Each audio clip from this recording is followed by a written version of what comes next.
r/askreddit. Who is the biggest troll in history? This Chinese general whose city was besieged by a much larger army, so he opened the main gate and sat atop it playing his flute. The enemy thought it was a trap, so they packed their stuff and left. This is the second time I am posting this correction on an Ask Reddit thread. No complaints. It wasn't a flute. It's most commonly referred to in English sources as a lututi. However, it's not a lute either. It's a guqin, which is a type of Chinese 7-string zither. The reason it's referred to as a lute is because the Dutch sinologist Robert van Gulik wrote a book about the guqin called The Lore of the Chinese Lute. Yes, I understand now. It was a violin. Eric the Red. He wanted people to come and live in his newfound ice-covered land, so he named it Greenland. There was a Prussian, I can't remember his name, who managed to make an officer uniform out of scraps of clothing.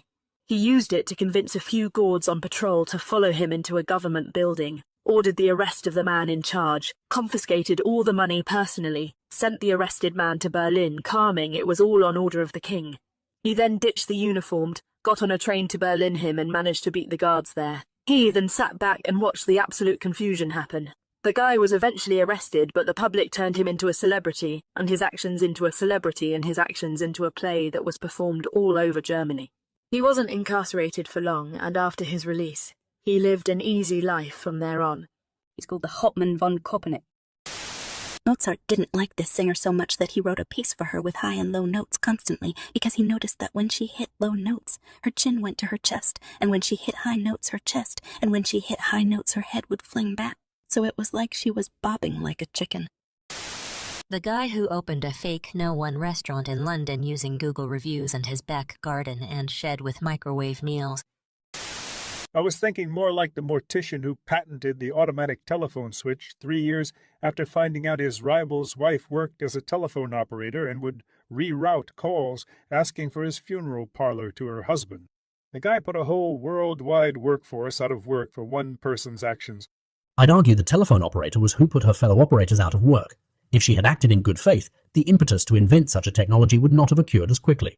It probably would have eventually, as jobs tend towards automation, whether for the workers' benefit or the employer's, usually the employer. But this act seemed to accelerate the development of auto-switching.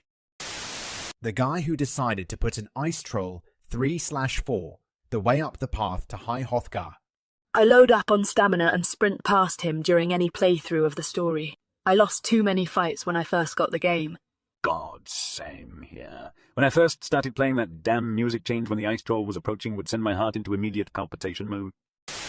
Stephen Hawking was in an interview when a cord was unplugged and alarm went off. This was before he was completely immobile, and he slumped in his chair. The people interviewing him were scared out of their minds until they realized that he was all right and chuckling at his joke. The cord and alarm were for a computer. Not sure if this qualifies as trolling, but I enjoyed hearing about his time traveler party. He threw it, then advertised it only after the fact to see if it would in fact draw time travelers, or maybe it was just trolling.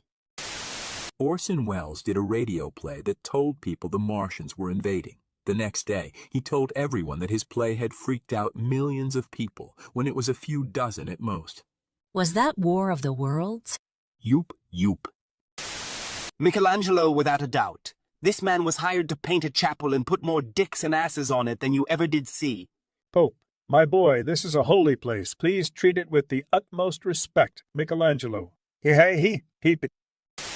Didn't George R.R. Martin once say that in the future he would love to get people so immersed in a fantasy world novel and never finish it? This would have happened with Robert Jordan's Wheel of Time series. He died partly through writing the 13th and final book in the series, but Brandon Sanderson finished it using his notes and concluded the series. I'm pretty sure most fans received it pretty well.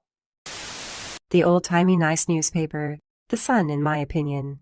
In the 19th century, they published some articles about the presence of life on the moon, like unicorns, winged humans, and other creatures who built temples and lived peacefully. This caused a massive moon craze until it was later outed as fake. The old-timey nice newspaper, The Sun emo. The most popular tabloid newspaper in the UK is called The Sun, and it's famous for being a perpetual geyser of complete bollocks.